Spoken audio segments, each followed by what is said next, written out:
I got to kick this thing off. Can I kick it off? 1, 2, 3, 4.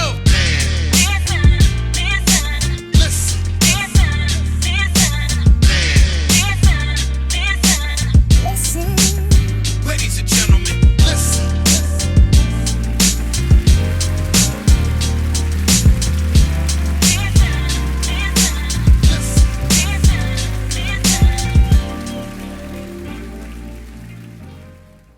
And Kevin Hart, That's the joke. why are you even having a MAGA comedian on your show, black man? That's his What's guy. the point? That's his guy. Well, the response, he said that's not his guy. He don't hang out with him. He said, if you watch it, he did the Tom Brady roast, him and the girl from St. Louis. I can't think of her name, Nikki Glazer or whatever. Mhm. And he wanted to have them because they killed the Tom Brady roast. That's what he said. I don't know, but yeah. So this is my thing. I don't You the roast typically do have the same panels. Like it's usually the same people for everybody. It's like these people know all these people, because I used to think that too. Like these people really know these people to roast them, but apparently they just they're hired guns, literally, to come in and take some shots that are clearly below the belt. And the thing with the racist joke though is, like you said, Mar, you could tell a joke about black people or the black experience, different cultural differences, and it can be funny. But to a lot of them, the joke is you're black. That's the joke, and that's it. There's this white guy, and I know his face, but I don't know his name or whatever. But he told a joke, and he was like, black people and white people describe each other differently, and the way black people do it versus white people, black people do it in a cool way, white people do it in a racist way, and it hinges upon the word motherfucker, right? So he said, black people be like, yeah, this white motherfucker around the corner, right? Whereas white people put it in the first, he'd be like, this motherfucking black dude, and he's like, oh, whoa. See, that's clever and that's funny, right? Gotta preempt the motherfucker. That's Bill Burr. Right. Okay. He says where you put it at. You put it in the front or you put it in the back. Bill Burr. He's pretty fun. I like Bill Burr, yeah. But okay, so the thing about it is generalities about race can be funny. Yeah. Specificity about individual black people, then you're targeting that person. George Floyd is not a comedian. You can't say that in this roast against Richard Pryor, they roasted Richard Pryor and he came back and roasted them. Yeah. That's comedians going back and forth. George Floyd is not a comedian. Yeah. He's not a punchline. Right. He is not a joke. Right. So what you're doing is not comedy. You're attacking a person who is a victim of police brutality, a person who's not here to defend himself, a person who's not on this panel, a person who's not a comedian, who's not subject to this roast. So your jokes aren't jokes. What you're trying to do is pander to your audience, and your audience is MAGA, your audience is racism, your audience is people who was like, we like Kevin Hart because Kevin Hart lets us get away with stuff like this. And he proved them right. So if you're going to keep putting yourself in the position to surround yourself with white people who want to use their platform to be racist and to, perpetuate racism and keep these jokes going, then that's what you're going to be labeled as, somebody's boy. And that's what he is. He's a teeny tiny little white man's boy. So at this point. So, and that's the thing that, white people, racist white people, always would try to portray. And I'm very adept in peeping this out because I grew up in a very racist environment. They love trying to troll and joke, and they are the original rage baiters. So they'll try to see how far they can go with it just to see if they can piss you off. Let me tell you something. These racist white people, these MAGA, they are having the time of their life because he got that joke off around a bunch of black people, and we are all in a tizzy behind it. Because at the end of the day, nothing's going to happen because nothing happened right there. He's not going to suffer any penalties. His ticket sales aren't going to go down. His core constituency is not going to cancel him.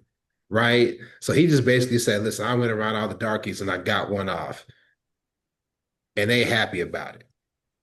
And then now you got a new tribe of black people think that's okay, who's gonna be like, oh, I'm gonna check out his next show. He's kind of funny. He's not. Yeah. I'm not gonna lie to you. I don't even know who dude is. I didn't watch I it. didn't know who he was either. Couldn't. He was the I dude. have. He was the dude I that don't was even recall hearing. he was the guy I that don't was even recall thumping the hearing the dog. name. Yeah, he was the guy that was thumping the That's what dog. I'm saying. Yeah, I Yeah. don't. But I don't remember that though. Yeah, I don't. Yeah. I just know Chelsea came for him and asked him if he was going to join the draft since it was mandatory now. If he's going to go fight these wars he keeps supporting, and he was very quiet.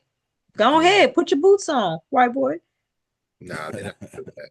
They're not gonna do that. Of No, course no. not, but that was her point. That's why I was like, Chelsea came to tango. She wasn't worried about Kevin's little butt. She was like, ooh, Tony.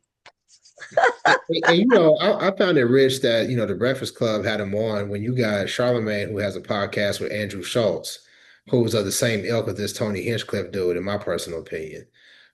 So I was, I'm like, are y'all again? I call the Breakfast Club out all the time. Now, look, we a small podcast. We're not on their level when it comes to financing or to reach or whatever. But I find it funny that they never really call these people to task for real. Maybe they can't because, like, hey, listen, we got to keep people wanting to come on the show. Or maybe it's the people at Netflix, right? Because they got that Netflix money now who are saying, look, look, you can go here, but you can't go there, right? Or this won't be aired. But Mhm. it's not the first time that they've let people off the hook. Now they pressed a little bit, but not that much, to Kevin Hart. And then what was also disappointing was the comedian Ryan Davis. Because a lot of people have been coming to Kevin Hart's defense. And he was like, I don't want to say word for word. I can't say word for word what he said, but he was talking about how people are trying to police comedians and how Kevin Hart puts a lot of money in black comedians' pockets. Like in his different projects, he, brings people in or what have you. And my response to that is, so does Katt Williams. Katt Williams goes tours all the time, and he has several comedians on, and they always talk about how, like, hey man, listen, I was out eating with my family, and Katt paid the bill. They always talk about Katt's generosity, with different people that he's encountered, like putting people on or whatever. And to my knowledge, I haven't seen Katt sell out to date. Now, some people critique him for like the whole pimp motif that he first came out with, right?